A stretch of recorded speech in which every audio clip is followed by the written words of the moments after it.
بسم الله الرحمن الرحیم. السلام علیکم ګران ملګرو. دا چوتي پل تاسو ته پته چې دا پل غورځېدلی دا خراب دی. بل د ټریفیک باو هم په دې باندې ډېر زیات دی. ټریفیک فلو ډېره زیاته ده ځکه چې دا ډېر مهم روډ دی. 400 دا پېښور روډ دی. دا تاسو وګورئ نو په بدن کې اکثر هغه ځای ډېر زیات خوږېږي چې کوم ځای خوږ وي یا لاس خوږ وي یا خپه خوږ وي یا سر خوږ وي نو هغې سره به ستا په خطا کې لاس خپې لګي یا به هغه د ځای سره لګي خوږېږي. همدغه شان تاسو وګورئ چې کله هم ګاډي خرابېږي یا څه مسله راځي نو هغه په هغه ځای کې په روډ کې راځي چې کوم ځای کې روډ خراب وي. دا تاسو وګورئ دا دومره روډ خراب دی.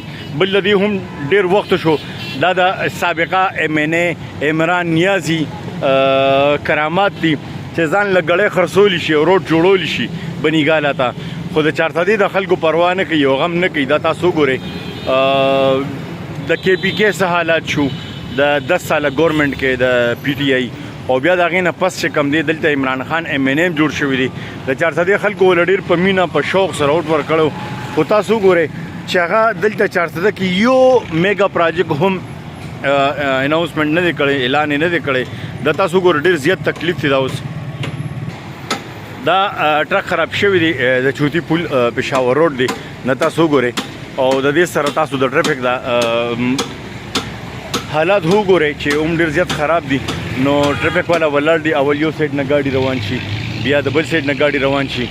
نو دا حالات دي د چارسدې. دا د یو سایډ نه ټریفیک والا روډ بند کړي هغه بند وي نو د بل سایډ نه چې کوم دی ټریفیک چالو وي. دا حالات دي. خو په دې کې په هره محله کې یا په کلي کې یتیم وي او هغه یتیم چې کوم دی دا هغه یتیمانان ماشومانان نور ته ګوري نو خفه کېږي او ارمانونه کوي.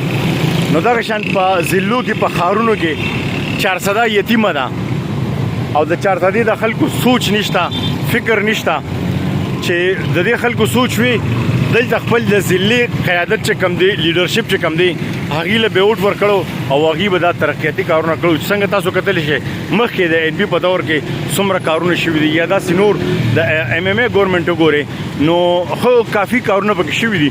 او دا د عمران خان د PTI حکومت چې کوم دی نو دا خو د چارسدې ضلعې سره د دې خلکو اړو سره تعلق نشته. اوس عمران نیازي دغه نه راځي د پنجاب نه او دلته چارسدې خلک ولا اوټ ورکوي او MNA جوړوي نو هغه به د چارسدې د خلکو د تکلیف نه څه خبر وي. نو دا حالات دي د چارسدې.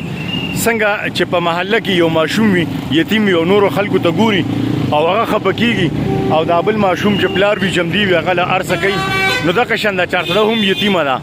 دې کې سیاسي لیډرشپ چې کم دی د هغې دا حالات دي چې تاسو وګورئ د چارسدې د خلکو سوچ نشته چې هغه عمران نیازي له اوټ ورکوي نو بیا به د هغې دا حل وي. دا تاسو وګورئ دا دومره سخت حالات چې دا روډ بند شو او دا تکلیف دی.